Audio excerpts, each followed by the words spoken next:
कहानी की शुरुआत होती है एक ग्रुप एक्सप्लोरर्स से, जिनकी लीडर है सोफिया, और वो सब पैसिफिक ओशन में मौजूद है। सोफिया एक बहुत ही बड़ी फीमेल शार्क लिलीज को तलाश कर रही है। अचानक उनके सिस्टम पर एक अलर्ट आता है कि वो शार्क उनके बहुत करीब आ चुकी है। सोफिया तुरंत सभी डाइवर्स को ऑर्डर देती है, नीचे उतरो और शार्क को पीछे से कवर करो। जिसके बाद कुछ डाइवर्स समुद्र में छलांग लगा देते हैं, जिनमें सोफिया का हस्बैंड क्रिस भी शामिल होता है। थोड़ी देर की तलाश के बाद वो एक छोटे मरे हुए व्हेल मछली को देखते हैं, लेकिन किसी को समझ नहीं आ रहा कि वो मरी कैसे। क्रिस उसके करीब जाता है और देखता है कि उसके जिस्म पर शार्क के काटने के निशान हैं। तभी अचानक बहुत सारी फीमेल शार्क्स निकल आती हैं और पता चलता है कि वो सब लिलिस की बेटियां हैं। तभी लिलिस खुद सामने आ जाती है और सब उसे देखकर हैरान रह जाते हैं, क्योंकि उसका साइज पिछली बार के मुकाबले में डबल हो चुका होता है। 2 महीने पहले जब वो सब लिलिस को देखने आए थे, तब उसका साइज 3 मीटर था। अब लिलिस सिर्फ 2 महीने में 7 मीटर लंबी हो चुकी है। सोफिया क्रिस से कहती है कि जल्दी से उसका सैंपल लो, ताकि हम उसके तेजी से बढ़ने का राज जान सकें। क्रिस हिम्मत करके उसके करीब जाता है सैंपल लेने, लेकिन लिलिस तुरंत उस पर हमला कर देती है। उसी वक्त क्रिस और सोफिया के बीच कनेक्शन कट जाता है। सोफिया बहुत परेशान हो जाती है और खुद समुद्र में उतर जाती है ताकि अपने हस्बैंड को ढूंढ सके। वो जैसे ही नीचे जाती है,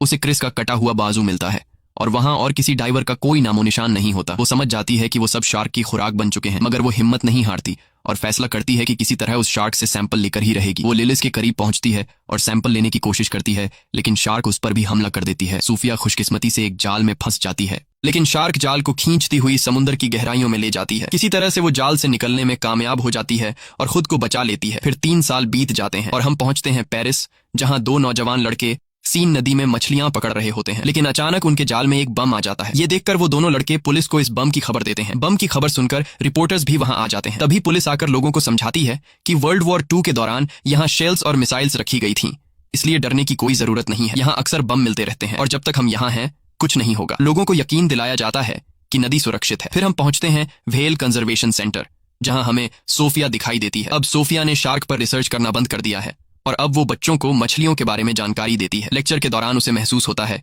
कि कुछ लड़के उसका मजाक उड़ा रहे हैं। वो कह रहे होते हैं, कहाँ है वो सैंपल जो तुम्हारे हस्बैंड ने लाया था? क्या वो शार्क उसे मारकर सिर्फ सैंपल ही छोड़ गई? सोफिया बहुत दुखी हो जाती है और लेक्चर छोड़कर बाहर निकल जाती है। तभी एक लड़की नोरा उसे रोकती है और कहती है, मैं तुम्हारी सबसे बड़ी फैन हूँ, मैं तुम्हारे सारे रिसर्चेस को फॉलो करती हूँ, खासकर शार्क वाले। सोफिया कहती है, मैंने वो सब रिसर्च उसी दिन छोड़ दिए थे जब मेरे हस्बैंड की मौत हुई।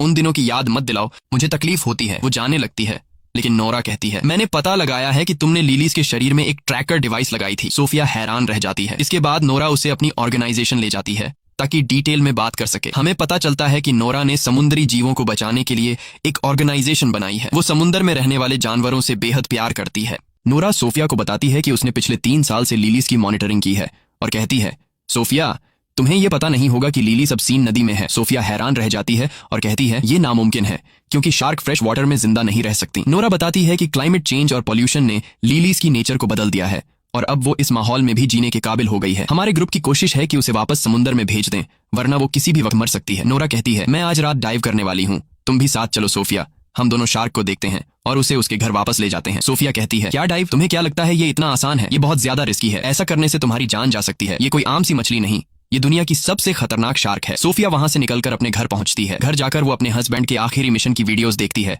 और वो रो पड़ती है, क्योंकि उसी ने अपनी टीम से कहा था कि वो इस मिशन में उनके साथ है। वो गिल्टी फील कर रही होती है क्योंकि वो सब उसकी वजह से मारे गए। दूसरी तरफ हम देखते हैं कि नोरा अपनी दोस्त बिन के साथ सीन नदी में एक बोट पर होती है। नोरा कहती है, क्या तू मेरे साथ नहीं उतरेगी? बिन पानी में उतरने से इनकार कर देती है और कहती है, तू जा, मैं यहाँ तेरा ध्यान रखती हूँ। नोरा अकेले ही पानी में उतरती है और लिलीज को हर जगह ढूंढती है। दूसरी ओर सोफिया सिस्टम में लिलीज की मूवमेंट्स ट्रैक कर रही होती है।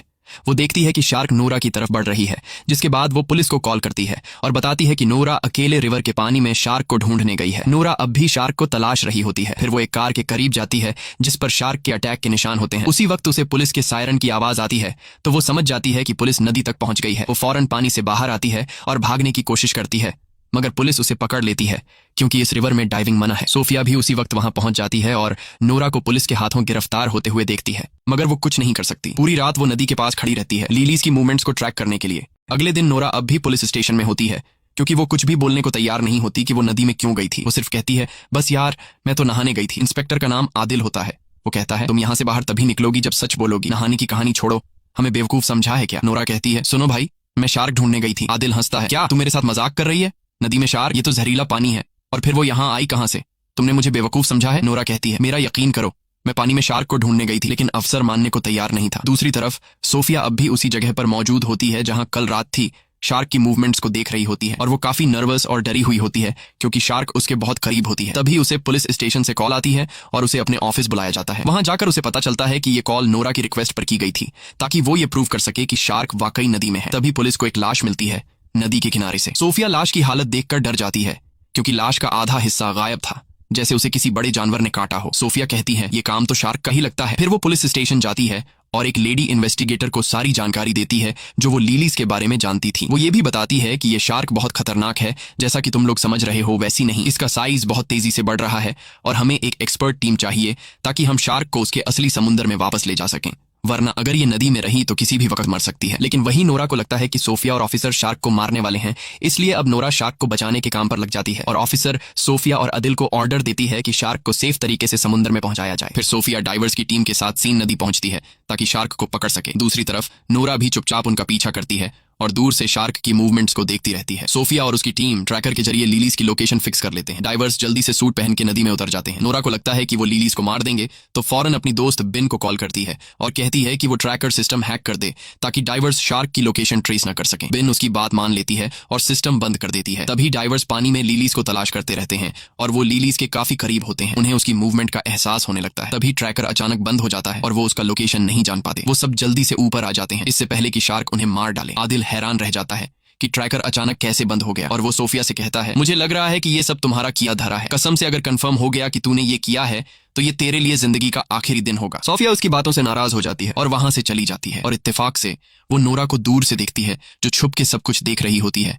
तो वो फौरन समझ जाती है कि उसी ने ट्रैकर का सिस्टम खराब किया है। रात को आदिल अपनी अफसर से बात कर रहा होता है और कहता है कि हमें दरिया के आसपास सब रुकावटें लगा देनी चाहिए जब तक हम उस शार्क तक नहीं पहुंचते। तो वो कहती है कि हम नदी का किनारा बंद नहीं कर सकते क्योंकि कुछ दिनों बाद यहाँ एक बहुत बड़ा रेस फेस्टिवल शुरू होने वाला है जिसे हम किसी भी हालत में रद्द नहीं कर सकते। पता चलता है कि ये फेस्टिवल एक बड़ी स्विमिंग रेस है जो सीन नदी में होने वाली है और इसमें देश के सबसे प्रोफेशनल स्विमर हिस्सा लेने वाले हैं। जाहिर है कि सिटी मेयर इस फेस्टिवल को कैंसिल नहीं करेगी क्योंकि इस पर $1 अरब से ज्यादा डॉलर खर्च हो चुके हैं। आदिल बहुत मायूस हो जाता है और सोफिया के बारे में सर्च करता है और उसे सब कुछ पता चल जाता है कि उसके आखिरी मिशन के बाद क्या हुआ था। उसका हस्बैंड और पूरी टीम मर गई और वो अब भी खुद को कसूरवार मानती है। आदिल बहुत दुखी होता है कि उसने उसके साथ सख्त बात की और उसे नाराज करके भेज दिया। अगले दिन नूरा एक वीडियो बनाती है जिसमें वो शार्क के साथ हो रहे जुल्म पर बात करती है। वो कहती है कि हर साल लाखों शार्क मार दी जाती हैं ताकि ब्यूटी प्रोडक्ट्स और अमीरों के खाने बन सकें। ये क्रिएचर भी इंसानों की तरह जीने का हक रखती है। वो अपने जैसे नौजवानों से कहती है कि वो उसकी ऑर्गेनाइजेशन में शामिल हों और लेलिस शार्क को समंदर वापस पहुंचाने में मदद करें। सरप्राइज ये होता है